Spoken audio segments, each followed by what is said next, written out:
Om Namo Bhagavate Vasudevaya. Om Namo Bhagavate Vasudevaya. Om Namo Bhagavate Vasudevaya.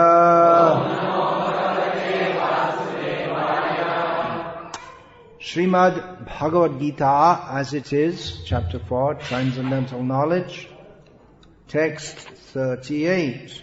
Nahi jnanena sadrisham pavitramiha vidyate tat swayam yoga samsiddha kalena atmani vindati. In this world, there is nothing so sublime and pure as transcendental knowledge. Such knowledge is the mature fruit of all mysticism.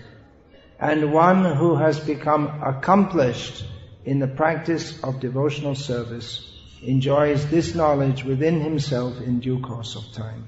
Purport. When we speak of transcendental knowledge, we do so in terms of spiritual understanding. As such, there is nothing so sublime and pure as transcendental knowledge. Ignorance is the cause of our bondage, and knowledge is the cause of our liberation. This knowledge is the mature fruit of devotional service, and when one is situated in transcendental knowledge, he need not search for peace elsewhere, for he enjoys peace within himself. In other words, this knowledge and peace culminate in Krishna consciousness. That is the last word in the Bhagavad-gita. This is one of a series of verses in the chapter of Bhagavad-gita which is called Transcendental Knowledge, in which Krishna, who is Vedaischa sarveraham eva vedyaha, who is the object of knowledge among all that is to be known, Krishna praises knowledge.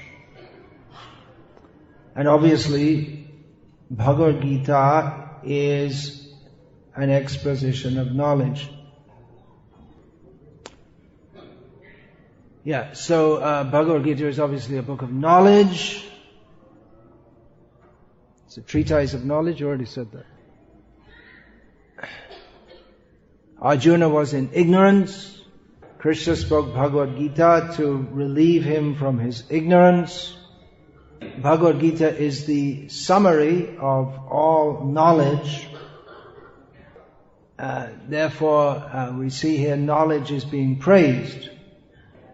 However, although in one sense it could be said that Gyan and Bhakti are the same, because one who knows Krishna properly must worship Krishna. Aham sarvasya prabhavo matah sarvang pravartate iti matva bhajante mang buddha bhava samanditaha. One who knows that Krishna is the source of everything, that everything emanates from Krishna, certainly worships him with intelligence and feeling. However, the point is to love Krishna, not simply to know about him. There are many people who are considered important, about whom there is knowledge.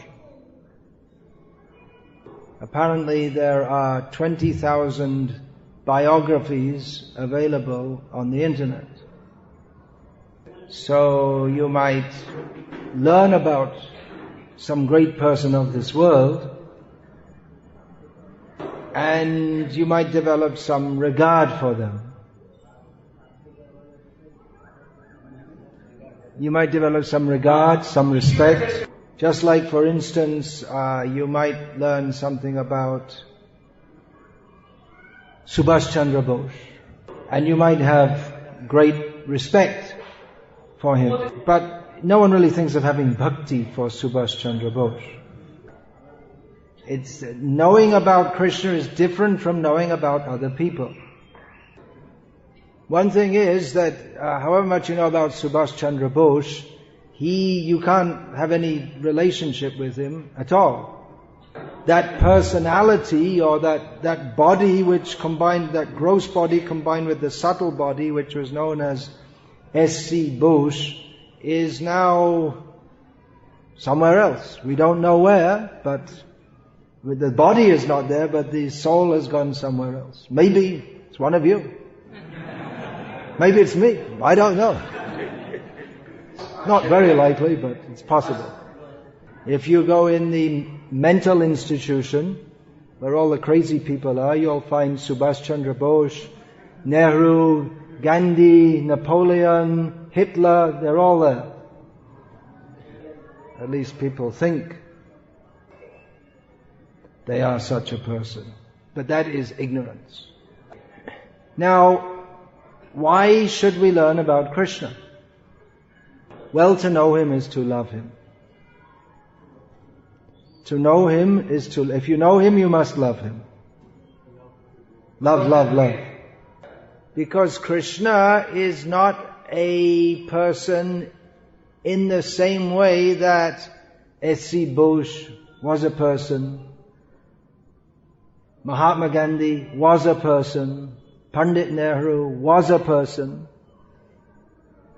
Krishna's personality, Krishna is eternal, the same person. Every Atma is eternal. But in this material existence we get one identity after another. And Krishna also has many identities. Rama, Nrsimha, Varaha, Kurma, but they're all eternal. So we can have an eternal relationship with Krishna. But we can't have a relationship with someone unless we know them. So here, jnana is being praised. And there is knowledge about practically unlimited subjects. It used to be in the universities that there were a few courses, but now there are practically unlimited. You can take all kinds of courses on all kinds of things. The knowledge is unlimited because phenomena and the number of phenomena are unlimited. Vishaya. But the beginning of real knowledge is to understand what we need to know. We can learn many, many things. But what is that subject by knowing which which is the best subject to know? What is that? Yasmin gyate sarva jnanam vigyatam bhavati. This the very good question comes up in one of the Upanishads. What is that subject by knowing which everything is to be known? Yasmin vigyate sarvam etad vigyatam bhavati. And here in Bhagavad-gita, which is the essence of all the Upanishads, Krishna answers that.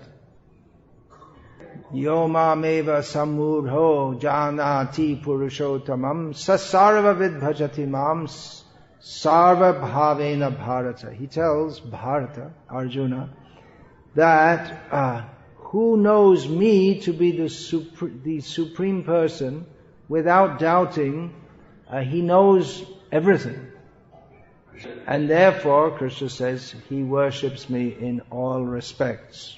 So there are many statements, similar statements, in Bhagavad-gita and elsewhere also. Here in Bhagavad-gita, Krishna tells Arjuna, this comes in the 7th chapter, Jnanam teham savijnanam idam vakshami asheshashaha yajgatva neha bhuyo nyajgatavyam avashishyate. I will now explain to you knowledge and the vijnana, practical application of knowledge, by knowing which nothing further will remain to be known. Here in the purport, Srila Prabhupada writes that ignorance is the cause of our bondage and knowledge is the cause of our liberation. But this obviously means a particular kind of knowledge.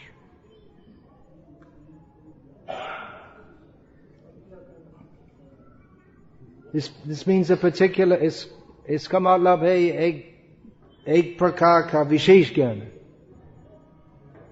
It's not that just by going to any college and studying engineering that you become liberated. So what is that knowledge by which one gets liberated? Bhagavad Tattva Vijnanam what is it?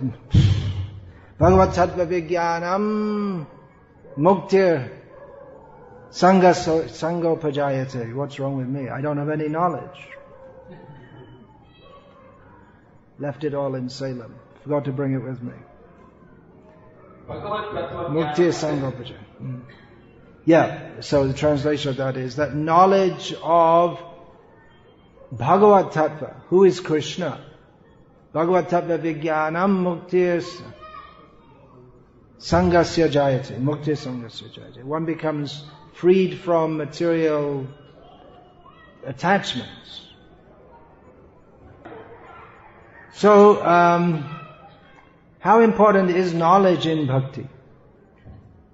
The highest knowledge is to know that we are meant for loving Krishna. But if we love Krishna, then what is the need of studying so many things about Krishna's energies? If someone is attracted to Krishna's pastimes, then what does he need to know about how Krishna oversees all the material world and so many things like this?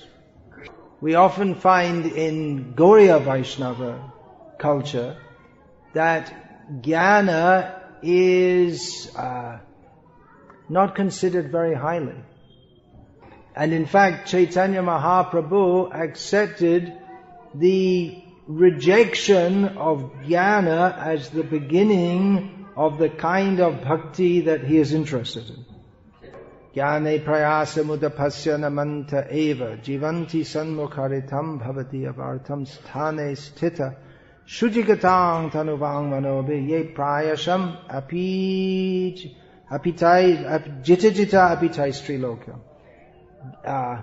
He says, actually this is quoting from Bhagavatam, that one should give up the endeavor for jnana, for knowledge. Mukta sango prajayate. Mukta sangasya jayate. Mukta sangasya jayate. And become humble. One should live one's life for the sake of hearing from devotees. And what will devotees talk about? They'll talk about Krishna. In whatever situation we're in, we can remain in that situation, but we can dedicate ourselves fully, body, mind, words, everything, for this hearing about Krishna. And in this way one can conquer Krishna, who is otherwise unconquerable within all the three worlds. So what does this mean, that we should give up knowledge? Obviously this statement can't be completely literal, because we're advised to give up the attempt for knowledge, but at the same time to hear about Krishna. So hearing about Krishna means to get knowledge of Krishna. So jnane prayasa mudapasya namanta eva. The point is that one should be humble and not think that I'm going to learn everything about Krishna and conquer Krishna by knowing everything about him. It's not that by knowing Krishna you can outfox him and conquer him. So, particularly this attempt of trying to know everything and then becoming liberated, this attempt is associated with the impersonalist philosophers. They have the idea, let us study everything and then we'll understand everything and then we'll become liberated. No, that process is not completely wrong. Just like we find here in Bhagavad-gita, Krishna gives us knowledge of our position in this world.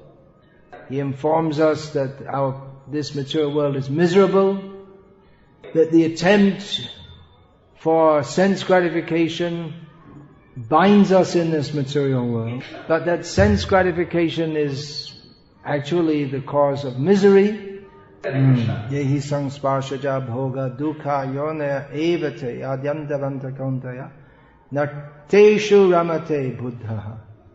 Sense gratification means trouble. So, knowing this, nateshu ramate buddha, an intelligent person, which means someone who's got knowledge and who acts on the basis of that knowledge, he doesn't become involved in sense gratification.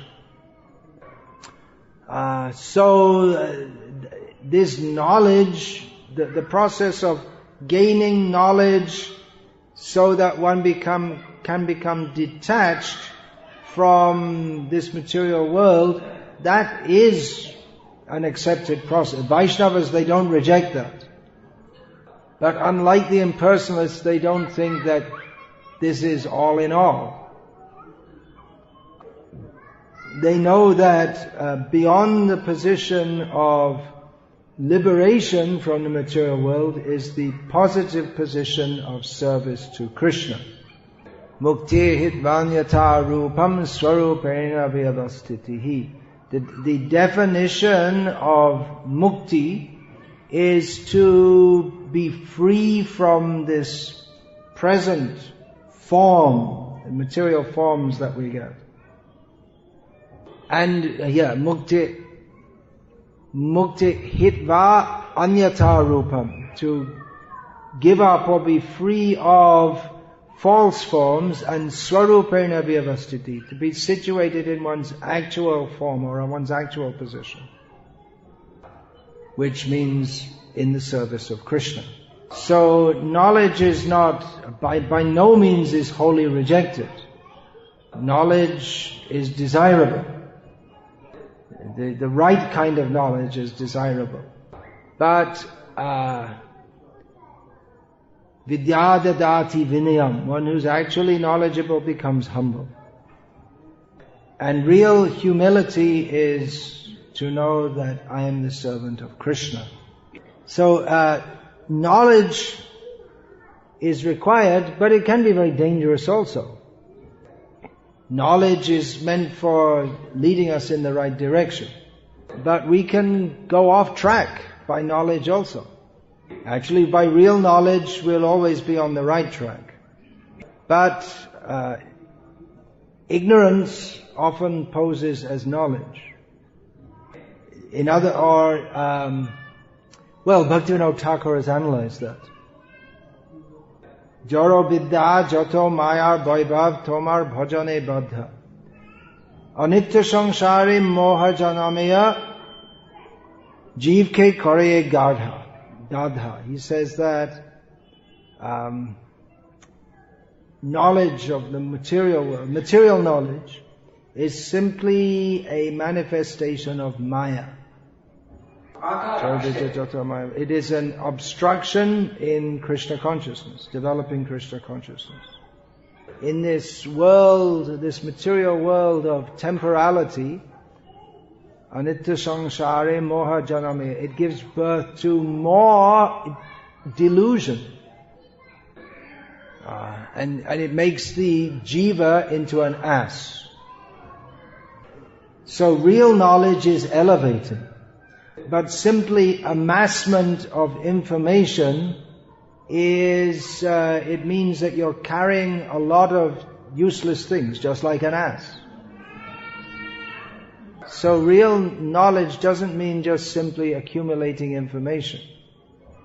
Bhaktivinoda Thakur further comments, say jnana ajnana jani, that kind of knowledge is actually non-knowledge. Now I know it to be non-knowledge. So it is required to understand what is the real object of knowledge. And we have to really get it right, because if we don't get it right, then we get it wrong. And to get back to that point, then knowledge can be misleading. We think we know a lot, but it doesn't really help us because it's not exactly to the point. We may have some kind of intellectual pleasure from knowing many things, but that is a long, long way from bhakti. And knowledge can be bewildering in other ways also. Especially this impersonalism that is based on what they call knowledge. And it might seem like knowledge to them, but the conclusion makes no sense at all. It's nonsense. Their conclusion, their siddhanta, that the jiva and the Ishvara are the same, it's just completely nonsense. But it can be very enticing. This Shankaracharya was empowered by the material energy, who's his wife actually, his Lord Shiva, his wife is Maya. So he's empowered by Maya to make this bewildering philosophy which sounds very attractive, but which just keeps you in Maya while you think you're being liberated. So it seems like knowledge, and it does incorporate, Shankara's teachings incorporate much of which is very powerful and pertinent knowledge. His analysis of how this material world is simply full of suffering and illusion is exactly to the point. And it is expressed in a manner that makes the point very clear. It's like a hammer for smashing illusion. That's the name of one of his, what's that? Maya Moha Mudgala, something like that. So, but then when that's interwoven with the idea that actually the jiva is supreme, then it's gross misstatement, gross wrong conclusion mixed with it's the right understanding mixed with the wrong understanding. And so people think, yes, he's analyzed it so nice, yes, definitely this material world is all suffering. But then when he comes to what is the spiritual position, completely misleading. So knowledge can be misleading. Real knowledge can never be misleading. But to have partial knowledge and to mix that with a misunderstanding can be more misleading than having no developed knowledge at all. So that's why it's very important to understand Bhagavad-gita as it is. If it is misrepresented, then we may take pleasure in the knowledge of Gita while getting it all wrong, misunderstanding it. Krishna has spoken very clearly so that it should be easy to understand that He is supreme, we are supposed to surrender to Him. But Daivi Yesha Gunamayi Mama Maya Durateya, Maya is formidable. Mameva ye prapadyante Maya metam tarantite. If we surrender to Krishna, we can cross over Maya. But if we try to understand Bhagavad-gita without an attitude of submission to Krishna, then we end up in more Maya. That's why it's essential to learn spiritual knowledge from a Vaishnava. And Vaishnava means one who wants to teach us Bhagavad-gita as it is. There are many things in Bhagavad-gita which most people don't want to hear. It's too severe for them to hear. For instance, Asaktana Vishvanga Putra Dara Grihadeshu, Krishna mentions as one of the factors of knowledge that one should not be attached to one's home, wife, children, and so on. And most people don't want to hear this.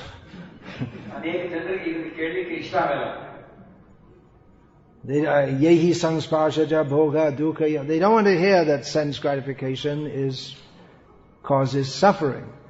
Some kind of rationalization goes on in the perverted in factory of one's mental speculation. The factory of one's perverse mental speculation. If you can translate the factory of one's perverse mental speculation, well done. We should give you a medal. You can enjoy it. The factory generates wrongful ideas and thoughts. Karkhana is factory. Karkhana, that's Urdu word. You should use the Sanskrit word. Shrama Mandira.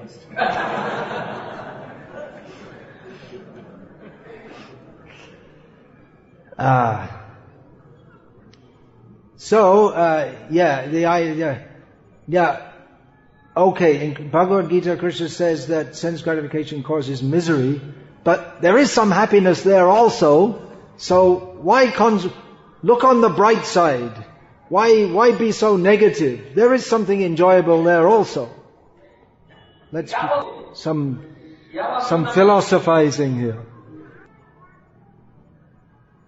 So in this way, you can be an expert. You can learn all the verses of Bhagavad-gita and still be in ignorance by choice. Because if we actually believe or accept or understand that this material world is miserable, then we can't enjoy anything here. Well, that's the whole point. That's why Krishna speaks Bhagavad-gita. But if one still has a motive to enjoy this material world, then it's too harsh. Harsh. English word harsh, not nishtur, kotur. I mean, can't I even get the pleasure of winning the Bhagavad-gita contest? Can't I even get the pleasure of winning the Bhagavad-gita contest and showing I'm the best in Bhagavad-gita? So there is a saying in English, ignorance is bliss. And we say that surrender to Krishna is bliss.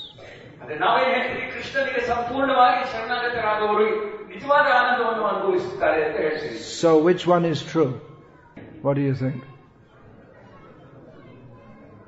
What does Prabhupada say? Surrender to Krishna. Well, actually in one place he says that, in one purport, Srila Prabhupada writes that there are two kinds of happy people. One is the Paramahamsa, who is full in spiritual bliss, and the other is the ignorant fool. Mudha, yeah, it's a good word. Because he thinks, I'm happy, everything's nice. And Prabhupada writes that the person who is not happy is the person in between. The one who's trying to be Krishna conscious. That means he's neither getting he hasn't got the happiness of Krishna consciousness, and he's denying himself the happiness of sense gratification. So you're all unhappy fools! And me too. To quote a great modern philosopher, living is easy with eyes closed. If you don't know, you can be peaceful and happy. But, Janma Mrityu Jara Vyadhi, birth, death, old age and disease, come and spoil our happiness. So we may be very happily living in a tiny pigeonhole, breathing in the nice polluted air of Bangalore, the garden city. We have a good job in a prestigious company, and we have to sit in the traffic jam 3 hours every day to go to work. But don't worry, the metro is coming soon. Life is so wonderful in Bangalore. It's on the same level as any American city. In fact, it's even ahead. We have better traffic jams and more pollution. Wow, you can say traffic jam in Canada. Pretty good. Pretty good. Give him a praise. So we may delude ourselves that life is wonderful and this is ignorance is bliss, but the fact is this material world is miserable. So one should come to the platform of knowledge. Knowledge begins with understanding that this material world is miserable, And the culmination of knowledge is to be situated in our position of eternal service to Krishna. That requires full dedication to understand that knowledge. Because in spiritual life we may also think ignorance is bliss. In recent years, so many people have put so much faith in their gurus only to be disappointed. Here in South India there was this Paramahamsa Nityananda. He came from a relatively small town in Tamil Nadu, came to the big city Bangalore to expand his fortune, and was found out to be a cheater. Then in North India there's this Asaram Bappa, similar kind of thing. So the people who accepted them as a guru, they must have been, while they were in ignorance, they were feeling very happy. Nice guru, everything good. Then they were disappointed. And they found out that their ignorant bliss became shattered when they came to knowledge of what's actually going on. And in our Krishna consciousness movement also, being a big movement which is operating in Kali Yuga, there are also many things which we might not want to discuss with everyone. We may become disappointed if we hear so many things. Is it better to be in ignorance? No, we should know. We shouldn't be cultivate or just imagine that there are no problems, or even that there are no serious problems within the Krishna consciousness movement. But understanding this should, if we're actually sincere and intelligent, that should give us the impetus to find out where is the actual truth. If we read Srila Prabhupada's books, we can understand that there is deep knowledge and connection with the ultimate truth. This is real knowledge. So we should find that connection, how we can connect with this knowledge, with this bhakti. We have to find satsanga. Sanmukaritam bhavati avartam. We should hear from real devotees about Krishna. We may be disappointed if we see people who speak in the name of Krishna, but whose activities are not saintly. But that doesn't mean that we should think that everyone who speaks in the name of Krishna is misleading. Actually, ultimately we have to accept someone to guide us on the path of knowledge. Krishna says, Vaideshya sarvaraham eva vedyaha. By all the Vedas am I to be known. But if we try to study all the Vedic knowledge by ourselves, we're likely to become more confused than knowledgeable. And if we'll just like you may follow Shankara's commentary, and then you'll get confused. We may find in Shastra some things which we find very difficult to accept or understand. Therefore we are enjoined to take guidance from someone who can guide us through this. Shabda jala maharanyam kevala chitta brahmanam, said Shankaracharya. This forest, Shabda jala, this the words, the philosophy, it's like a great forest. So we can simply get more and more confused unless we take guidance. Now, even if we take guidance, it's required that there's some trust there also. In the case I just mentioned, Paramahamsa Nityananda, Asharam Bappa, people had trust in them. Personally, I could never trust such people because I see they promote themselves, they don't promote Krishna. That's one thing before I came to this Krishna consciousness movement, I had the impression that All these Indian Swamis, they're all simply cheaters. But that was one of the many major differences between Srila Prabhupada and all these bogus gurus. Srila Prabhupada didn't promote himself, he promoted Krishna. So we have to have trust that someone can guide us through this great forest of innumerable philosophies and perspectives and information. Knowledge is the greatest blessing if we get the right knowledge. Otherwise it can be a curse in which we can become more bewildered, more angry. So even we have to accept a guide, and we're enjoying to see what is their character. Are they really dedicated to Krishna, or are they some kind of materialist in disguise? But even one is warned one has to be very careful in approaching the great acharyas and spiritual masters. When I was researching for these, writing about Srila Bhaktisiddhanta Saraswati Thakur, I came across this, that the leading disciples of his, they were very careful to write and speak about him in a manner that would not suggest to anyone any mundaneness about him.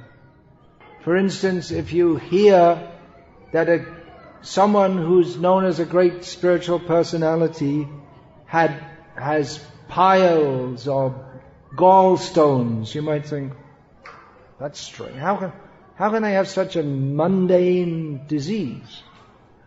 So in other words, there were things which his intimate disciples knew about him, but they did not want other people to know about him.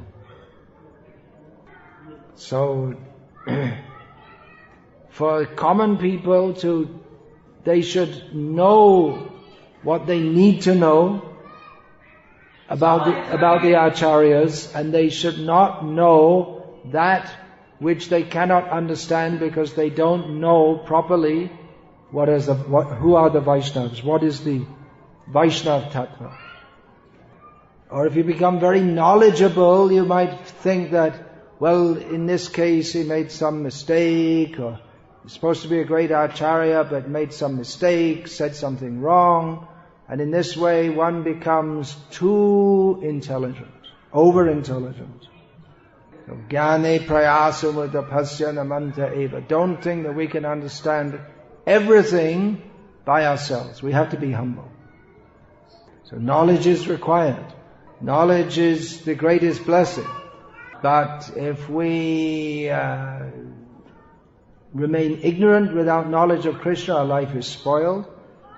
But even if we take that knowledge in the wrong way, it can actually cause us to make more offenses than to make proper advancement. So we shouldn't be like rabbits. The rabbit, when he's faced with the wolf is coming to kill him, simply closes his eyes. We should see that this material world is very dangerous and very miserable. But we should acquire that knowledge by which we can come out of ignorance in the proper way, as is stated just 4 verses prior to the verse that we're reading today. Tadvidhi pranipatena pariprashnena sevaya upadekshanti te jnanam jnaninas tattvadarshana. This is the formula for getting knowledge, actual knowledge. That one should submissively, with a service mood, with an attitude of wanting to learn, approach those who know. So Hare Krishna, I don't have much more time. I have to go on to the Sheshadripuram Jagannath Mandir, so I should finish here. Hare Krishna. I've been talking about knowledge. I request you all to please study Srila Prabhupada's books. Hare Krishna. Hare Krishna.